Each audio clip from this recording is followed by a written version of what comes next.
बच्चों, अब से कालू टीचर ही आपका टीचर है। यही आपको पढ़ाएगा और आपसे एग्जाम लेंगे। अब से कालू अंकल नहीं, मुझे आप सब कालू टीचर कहेंगे।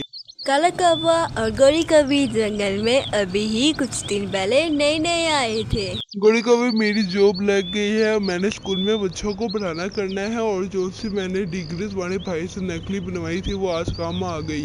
तुम्हारा निजाहिल पति पढ़ा लिखा टीचर बन गया है।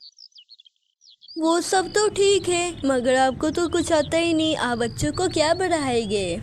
पता तो तुमने यही पूछना है और इस वजह का मेरे पास उपाय भी है। मैं कहता हूँ तुम भी घर में बच्चों की ट्यूशन स्टार्ट कर लो। मैं तो अनपढ़ हूँ ना कालू जी, मैं बच्चों को क्या पढ़ाऊंगी? गौरी देखो, हम यहाँ पे सोच के ये आए थे कि यहाँ आगे हम बहुत ही ज्यादा अमीर होएंगे और बहुत ज्यादा पैसे कमाएंगे, तो तुम्हें ट्यूशन खोलनी पड़ेगी। बच्चों को अपने पास बुला लेना और यहाँ बुला के बच्चों को टीवी दिखा देना। और जो बच्चा मैं ट्यूशन में पढ़ाऊंगा मैं उससे बहुत ही ज्यादा अच्छे मार्क्स से एग्जाम में पास कर दूंगा। अरे वाह, मेरा टीचर पति इतना ज्यादा चालाक है। ये बहुत ही ज्यादा अच्छा उपाय है। अगर अभी तक भी आप लोगों ने हमारे चैनल को लाइक नहीं किया तो फटाफट लाइक और सब्सक्राइब कर ले, क्योंकि कहानी बहुत ही ज़्यादा इंटरेस्टिंग होने वाली है। फिर गोरी कभी अपने घर के बाहर ट्यूशन का बोर्ड लगा देती है और दूसरी तरफ काला कौवा स्कूल में बच्चों को पढ़ा रहा था। बस काला कौवा यही सोच रहा था, अरे मेरे दिमाग के अंदर कुछ भी नहीं है, मैं बच्चों को क्या पढ़ाऊं। बच्चों आज मेरा पढ़ाने का मूड नहीं है, आप सब जाके खेल लो। अभी बच्चे छोटे थे। काला कौवा की बात सुन के बहुत ज्यादा खुश हो जाते हैं। बच्चों मेरी पत्नी गोरी कभी भी ट्यूशन क्लासेस पढ़ाती है। जिस बच्चों ने मेरी पत्नी के पास पढ़ना है आके पढ़ ले। जो मेरी पत्नी के पास पढ़ेगा मैं उसको अच्छे अच्छे नंबर से पास कर दूंगा। अगर आप सारे बच्चे पास ना हुए तो गोरी कभी से पैसे वापस ले लेना। स्कूल खत्म होने पर सारे बच्चे अपने अपने घर वापस चले जाते हैं। पापा, कालू कौवा अंकल सर बहुत ही ज्यादा अच्छे हैं और उसकी पत्नी भी ट्यूशन पढ़ाती है। चलो, ये बहुत ही अच्छी बात है। हमारे जंगल में भी पढ़े लिखे पक्षी है। पापा, मुझे भी ट्यूशन डाल दो ना, मैं भी अच्छे नंबर लेके आऊँगा। तोता कौवा अपने बेटे की बात मानते हुए गोरी कौवी के घर की तरफ जाने लगता है तोते का एडमिशन करवाने के लिए। तोता, परेशान मत होना, मैं तुम्हारे बेटे को इतना अच्छा पढ़ाऊंगी, सबसे ज्यादा अच्छे नंबर लेके आएगा तुम्हारा बेटा। चले ठीक है टीचर, अब मैं चलता हूँ। अपने बेटे का एडमिशन करवा के तोता वहाँ से चला जाता है। तोते को देख के बाकी सारे भी जंगल के पक्षी गोरी कौवी के पास ट्यूशन पढ़ने आने लगे। अरे वाह वाह, ये सारे बच्चे तो मुझे टीचर कह रहे हैं। मैं तो इतना पढ़ी भी नहीं हुई, फिर भी सारे बच्चे टीचर बोल रहे हैं, कितना अच्छा लग रहा है।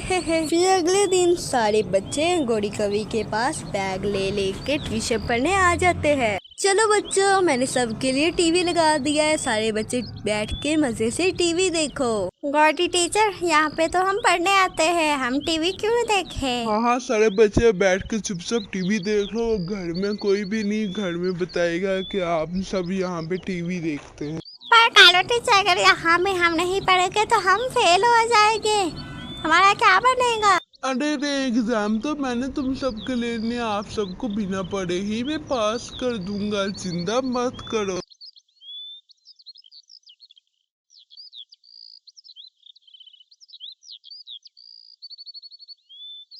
चलो सारे बच्चे, अब टीवी देख लो। अब टीवी देखने का टाइम हो गया है। घर के बच्चे गोरी कौवी की बात मान लेते हैं और मजे से टीवी देखने लगते हैं। फिर अगला दिन वैसे ही शुरू है। सारे बच्चे फिर से टीवी देख रहे थे। मम्मा, सारे बच्चे गोरी कौवी के पास ट्यूशन पढ़ने जाते हैं, मैंने भी ट्यूशन पढ़ने जाना है। क्या हो गया है टिल्लू बेटे, मैं आपको घर में इतना अच्छा पढ़ाती हूँ, आपने ट्यूशन जाके क्या करना है? इसी तरह कुछ महीने गुजर जाते हैं। बच्चों के एग्जाम बहुत ज्यादा पास आ जाते हैं। कुछ महीने गुजर जाते हैं, फिर सारे बच्चे अपने अपने एग्जाम लेके बैठ जाते हैं। सारे अपने खाली लेके बैठे थे, मगर टिल्लू अपनी पूरी मेहनत से सारा पेपर लिख रहा था। फिर जब सुबह होती है, काला कौवा अपने प्लान के मुताबिक सबको अच्छे नंबर से पास कर देता है, मगर टिल्लू को फेल कर देता है। अगला दिन आ जाता है रिजल्ट का। राजू की सेकंड पोजीशन और कबूतर की थर्ड पोजीशन, और टिल्लू फेल हो गया था। ये देख के सब टिल्लू को देखने लगते हैं। टिल्लू बहुत ज़्यादा रोने लगता है और फटाफट भागते हुए अपने घर की तरफ जाने लगता है। फिर वो घर आ जाता है।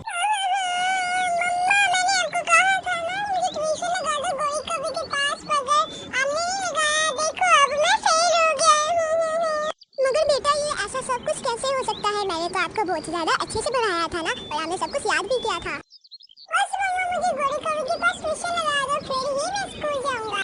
फिर बानू चिड़िया अपने बेटे टिल्लू की बात सुन के मजबूर हो जाती है और घर गोरी कवि की ट्यूशन के पास टिल्लू को ले जाती है।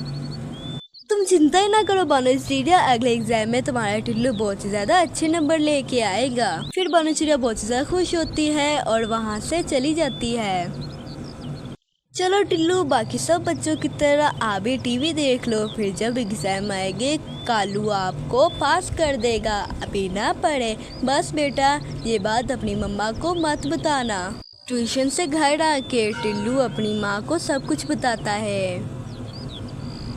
ऐसे कैसे गोरी कवि और काला कौवा दूसरों के बच्चों के साथ खेल सकते हैं? मैं ऐसा नहीं होने दूंगी। फिर कुछ देर बाद 6 महीने फिर से गुजर जाते हैं और बहुत ही ज़्यादा टिल्लू मेहनत करता है।